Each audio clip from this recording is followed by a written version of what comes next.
যে কোনো গান থেকে ভয়েস এবং মিউজিক কিভাবে আলাদা করবেন। তো প্রিয় দর্শক, এর জন্য প্রথমে আপনি BandLab অ্যাপ্লিকেশনটি ওপেন করে নেবেন। ওপেন করার পর আপনাদের সামনে এরকম একটি ইন্টারফেস শো করবে। তো আপনি নিচে দেখতে পাচ্ছেন একটি প্লাস আইকন রয়েছে, তো আপনি এখানটা একবার ক্লিক করে দেবেন। তো এখানে ক্লিক করার পর এদিকে দেখতে পাচ্ছেন স্প্লিটার, তো আপনি এখানটা একবার ক্লিক করে দেবেন।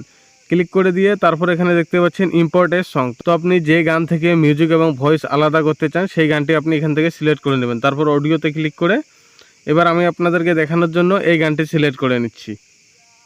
তো তারপর এখানে দেখতে পাচ্ছেন 4 tracks vocal, drum, base, others, তো আপনি এখানটায় ক্লিক করে নিচে দেখুন স্প্লিট লেখা রয়েছে, তো আপনি এখানটায় একবার ক্লিক করে দিবেন।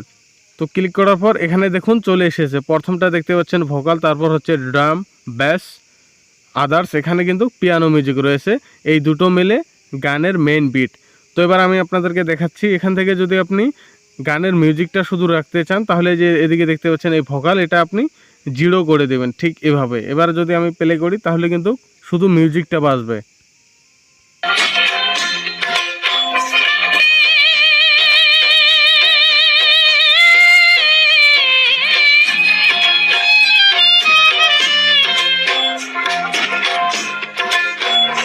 তো প্রিয় দর্শক দেখতে পারলেন এবার কিন্তু শুধু মিউজিকটা বেজেছে। এবার যদি আপনি যে কোনো ভোকালকে যদি রাখতে চান সেভ করে, তাহলে কি করবেন, এই ভোকালটা একটু এভাবে উপরে স্ক্রল করে দিবেন, তারপর এই তিনটে আপনি 0 করে দেবেন ঠিক এভাবে।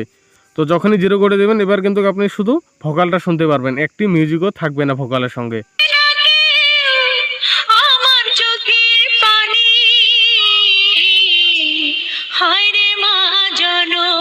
তো প্রিয় দর্শক, যদি ভিডিওটি ভালো লাগে অবশ্যই চ্যানেলটিকে সাবস্ক্রাইব করে রাখবেন পরবর্তী ভিডিও দেখার জন্য।